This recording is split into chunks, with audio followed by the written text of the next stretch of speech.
8월 5일 목요일 삶의 기적을 일으키는 30분 예배를 시작하도록 하겠습니다. 하나님께서 오늘 우리에게 주신 말씀은 빌립보서 1장 1절과 2절의 말씀입니다. 이 말씀 제가 봉독하도록 하겠습니다. 그리스도 예수의 종 바울과 디모데는 그리스도 예수 안에서 빌립보에 사는 모든 성도와 또한 감독들과 집사들에게 편지하노니 하나님 우리 아버지와 주 예수 그리스도로부터 은혜와 평강이 너에게 있을지어다. 아멘. 오늘도 이 시간 하나님께서 우리에게 말씀하시기 전에, 말씀을 듣기 전에 잠시 기도하는 시간 갖도록 하겠습니다. 하나님 아버지 감사합니다. 오늘도 연약하고 어리석고 미련한 저희를 사랑하셔서 저희를 만나주시고 저희에게 말씀하여 주시니 감사합니다. 하나님 아버지, 오늘도 주시는 말씀을 통해서 하나님의 그 놀라우신 사랑을 다시 한번 기억하게 하시고 그 사랑을 믿게 하시고 그 사랑을 믿음으로 담대하게 이 땅을 살아가는 저희가 될 수 있도록 은혜 베풀어 주옵소서. 예수님의 이름으로 감사하며 기도드리옵나이다. 아멘.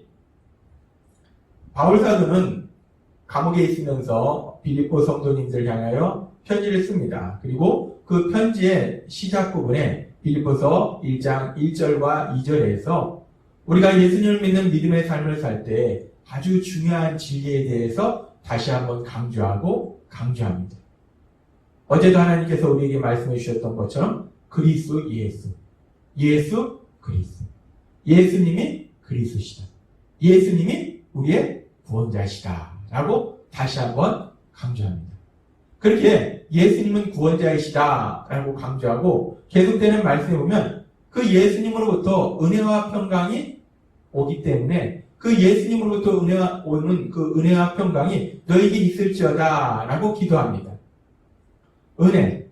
우리가 예수님을 믿는 믿음의 삶을 살 때 참 많이 듣는 단어가 바로 이 은혜라는 단어입니다. 은혜. 너무나 좋은 단어예요.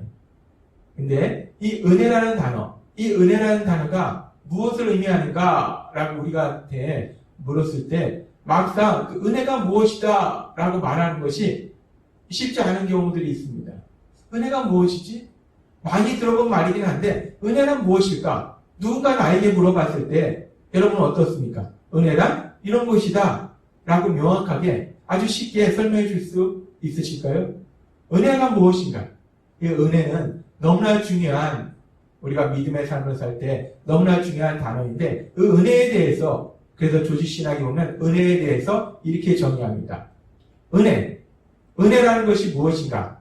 은혜는 하나님의 선하심이 은혜인데 그 선하심이 누구를 향한 선하심이냐는 거예요. 하나님의 말씀대로 잘 살고 있는 선한 삶을 살고 있는 사람들을 향한 선하심?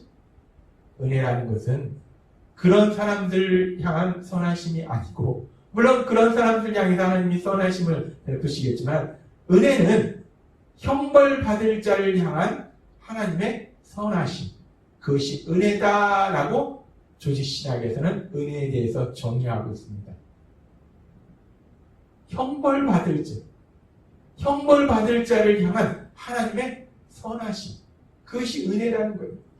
즉 은혜라는 것은 형벌받아야 마땅한 그 죄인들, 세상을 악을 행하며 내 생각과 내 계획과 내 뜻대로 살려가는 그 악한 죄인들 향하신 하나님의 사랑, 그 죄인을 향하신 하나님의 사랑이 은혜다라고 말씀한다는 거예요.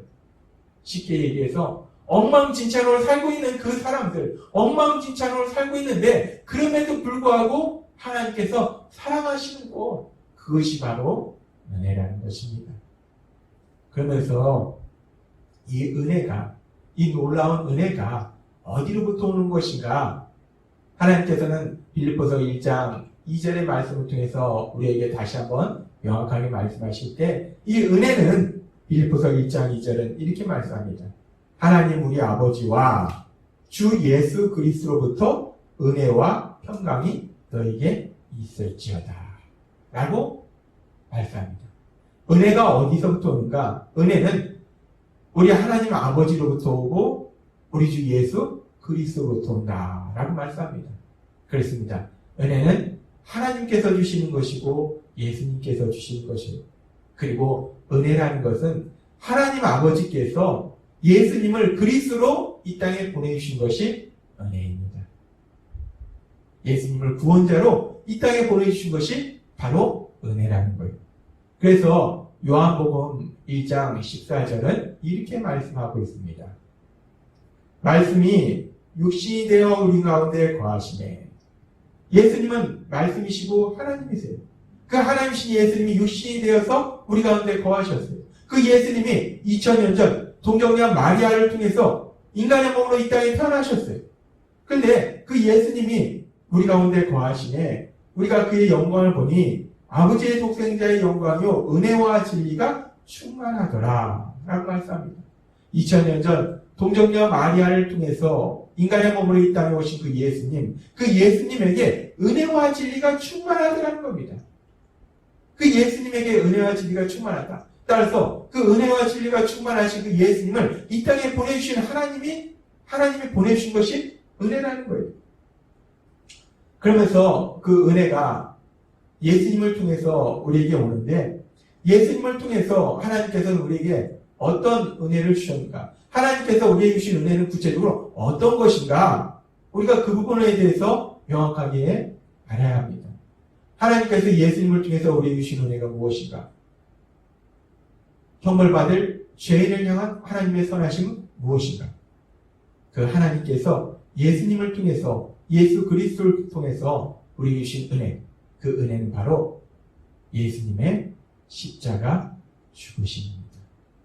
그래서 하나님께서 우리에게 주신 그 놀라운 은혜에 대해서, 하나님의 그 놀라우신 사랑에 대해서 로마서 5장 8절은 이렇게 말씀합니다.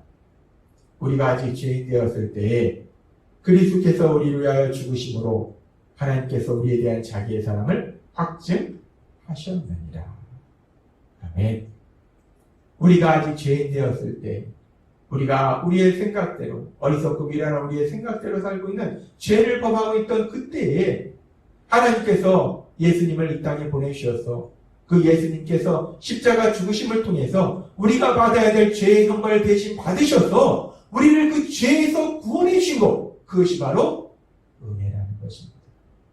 하나님께서 우리 예수님을 우리를 죄에서 구원해 주시는 십자가 죽으심을 통해서 우리를 죄에서 구원해 주신 구원자로 보내주신 것, 그것이 바로 은혜이고, 하나님이신 우리 예수님께서 우리 죄를 대신해서 우리가 받아야 될 죄의 형벌을 대신해서 십자가에서 돌아가신 것이 바로 은혜라는 것입니다. 그렇습니다. 은혜는 그렇게 우리 하나님이 우리 예수님을 보내주신 것이 은혜이고, 우리 예수님이 십자가에서 우리를 대신해서 돌아가신 것이 은혜라는 거예요. 그래서 빌립보서 1장 2절의 말씀처럼 그 은혜는 하나님으로부터 오고 우리 예수님으로부터 온다라고 다시 한번 우리에게 말씀하는 겁니다. 그렇습니다. 하나님께서는 빌립보서 1장 2절의 말씀을 통해서 은혜가 우리 하나님으로부터 오고 그리고 우리 예수님으로부터 온다라고 말씀합니다. 그리고 바울 사도는 그 은혜가, 그렇게 하나님으로부터 오는 은혜, 예수님으로부터 오는 그 은혜가 이제 예수님의 십자가 죽으심을 통해서 우리를 구원하실 뿐만 아니라 그렇게 구원받은 빌립보에 있는 그 성도님들에게 이미 그 은혜가 그들에게 임해서 그들이 예수님을 믿고 구원받았어요. 근데 그렇게 구원을 받은 그들에게도 여전히 하나님의 은혜가, 예수님이 주신 은혜가 필요하기 때문에 그 은혜가 하나님 아버지로부터 예수님으로부터 그 은혜와 평강이 너에게 있을지어다 라고 기도하더라는 겁니다. 이미 그 은혜로 인하여 구원받았음에도 불구하고 그 은혜가 계속적으로 필요하기 때문에 그 은혜가 계속적으로 너에게 임하기를 기도한다 라고 바울 사도가 기도하더라는 겁니다. 우리는 여기서 한 가지 질문을 해볼 수 있습니다. 하나님의 은혜, 그 예수님의 은혜로 인해서 우리가 이제 구원받았는데, 그런데 구원받은 우리의 삶 속에서도 그렇게 계속해서 형벌받을 자를 향한 하나님의 선하심이, 그 은혜가 계속해서 필요한 것인가? 그 은혜로 인해서 형벌받을 우리들이 이제 죄사함 받고 하나님의 자녀가 되는 그 놀라운 복을 누리는데, 그럼에도 불구하고 우리에게 계속해서 그 은혜가 필요한 것인가? 우리가 그 질문을 할 수 있어요. 그러면서 우리가 우리의 신앙의 삶을 돌아볼 때 우리가 예수님을 구주와 주님으로 믿으면 이제 우리에게 놀라운 변화가 일어나는데 하나님이신 성령님이 우리 안에 거하시고 우리의 신분이 죄인에서 하나님의 자녀로 변하는 놀라운 변화가 일어난다는 거예요. 그렇게 우리가 성령 하나님과 함께 하시는 하나님의 자녀로 이 세상을 살게 된다는 겁니다. 그리고 성령 하나님이 우리 안에 계셔서 계속해서 우리 삶 속에서 능력을 역사하실 때 성령 하나님이 하시는 많은 역사들이 있는데 그 역사 중에 아주 중요한 역사는 성령 하나님은 우리가 하나님을 사랑하게 만들고 하나님을 믿도록 만들고 그래서 우리가 하나님의 말씀에 순종하도록 우리를 도와주시고 인도하신다는 거예요. 성령 하나님은 계속해서 우리가 하나님의 말씀대로 살아가도록 우리를 인도하시고 도와주세요. 근데 문제가 있습니다. 우리가 그렇게 예수님의 십자가 죽으심을 통해서 우리가 그 은혜를 통해서 우리가 예수님을 구주와 주님을 믿음을 통해서 우리가 구원받아서 성령 하나님 우리와 함께 하셔서 우리가 하나님의 말씀에 순종하도록 계속 인도하시고 도와주시는데 그런데 그럼에도 불구하고 아담과 하와의 범죄로 인해서 우리 안에 있는 그 원죄, 죄를 지으려는 성향, 내 생각대로 살려는 그 성향은 여전히 우리 안에 존재한다는 거예요. 그래서 그렇게 내 생각대로 살려고 하는 그 성향과 그 원죄와 우리 안에 계시는 성령님의 인도하심이 우리 안에서 계속적으로 부딪힌다는 거예요. 갈등을 일으킨다는 겁니다. 그리고 중요한 것은 우리는 연약하다는 거예요. 성령님이 우리를 강력하게 인도하시고 도와주심에도 불구하고 우리는 어느 순간 여전히 옛사람의 모습으로 돌아가서 내 생각대로 살고 있는 그 죄된 우리의 삶을 우리가 돌아볼 수 있다는 겁니다. 그렇게 내 생각대로 죄를 짓는 삶은 예수님을 안 믿는 세상 사람들만 그렇게 사는 것이 아니라 예수님을 믿는 우리들도 어느 순간에 그런 삶을 살고 있을 수도 있다는 거예요. 물론 우리는 예수님을 믿기 때문에 대부분의 삶을 하나님의 말씀대로 살지만 그러나 어느 순간에는 우리도 죄를 짓는 순간이 있다는 거예요. 그래서 대단한 믿음의 사도 바울, 그 바울 사도도 로마서 7장 19절에서 이렇게 고백합니다. 내가 원하는 바 선은 행하지 아니하고 도리어 원하지 아니하는 바 악을 행하는도다 라고 고백합니다. 바울 사도가 누굽니까? 복음을 전하기 위해서 하나님의 말씀에 순종해서 그 목숨을 정말 바친 사람이 바울 사도예요. 그 많은 고난을 당한 사람이 바울 사도예요. 그래도 기쁘게 그 모든 고난을 감당한 사람이 바울 사도입니다. 그렇게 믿음의 사람인데 그 믿음의 사람 바울 사도도 어느 순간 자신의 모습을 돌아보면 자신 안에 계신 성령님은 선을 행하도록 인도하시고 도와주시는데 어느 순간에 자신의 생각대로 죄를 범하는 그런 자신의 모습을 보더라는 겁니다. 그렇습니다.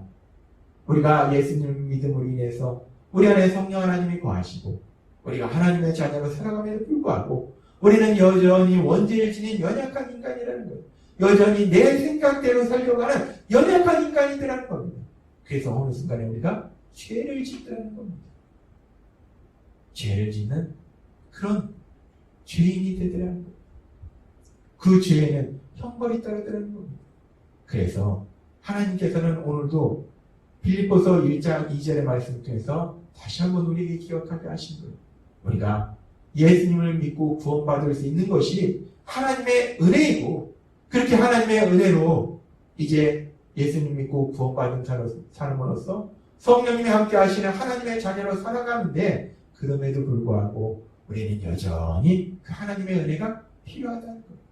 형벌 받을 자를 향하신 하나님의 선하심, 죄를 지음에도 불구하고 그를 사랑하신 하나님의 그 사랑이 여전히 우리에게 필요하다는 거예요. 우리가 세상을 살아가면서 하나님의 말씀에 순종하기를 간절히 원함에도 불구하고 순간순간 우리는 죄를 짓는다는 겁니다. 사고를 친다는 거예요.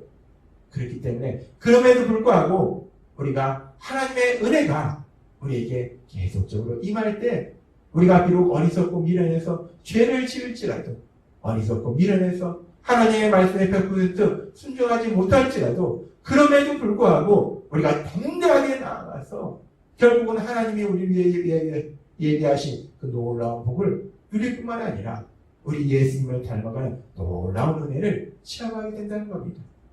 그래서 하나님은 오늘 우리에게 다시 한번 기억하게 하시는 거예요. 빌립보서 1장 2절의 말씀을 통해서 다시 한번 우리에게 기억하게 하실 때 그 하나님의 은혜, 형벌받을 자를 향하신 하나님의 선하심, 죄인을 향한 하나님의 그 사랑하심이 예수님을 믿고 구원받은 우리의 삶 속에서도 여전히 필요함을 다시 한번 말씀하십니다. 그래서 오늘 바울 사도가 빌립보 성도님들을 향해서 기도한 것처럼 그 하나님의 은혜가, 우리 하나님의 아버지로부터 오는 그 하나님의 은혜가, 예수님으로부터 오는 그 하나님의 은혜가 이 자리에 계신 오늘 하나님의 말씀을 듣는 사랑하는 예수 비전교회 모든 성도님들의 삶 속에 영원히 함께 하시기를 간절히 축원합니다. 기도드리겠습니다. 하나님 아버지 감사합니다. 오늘도 주신 말씀처럼 우리가 예수님을 믿을 때 형벌받을 그 죄인을 향한 하나님의 선하심, 죄인을 향한 하나님의 사랑하심, 그 은혜가 있기 때문에 우리가 예수님 믿고 구원받아서 하나님의 자녀로 살아갈 수 있었습니다. 그런데 그렇게 하나님의 자녀로 살아갈 때에도 여전히 우리에게는 그 하나님의 은혜가 필요함을 다시 한번 기억하게 하시고 그 하나님의 은혜가 우리를 사랑하셔서 우리와 영원히 함께 하신다 말씀하시니 감사합니다. 하나님 아버지 날마다의 삶 속에 그 은혜로 살아가며 은혜 주신 하나님을 마음껏 찬양하는 저희 모두가 될 수 있도록 역사해 주옵소서. 예수님의 이름으로 감사하며 기도드리옵나이다. 아멘. 이 시간도 하나님께서 우리에게 주신 말씀을 묵상하면서 조용히 기도하는 시간 갖도록 하겠습니다.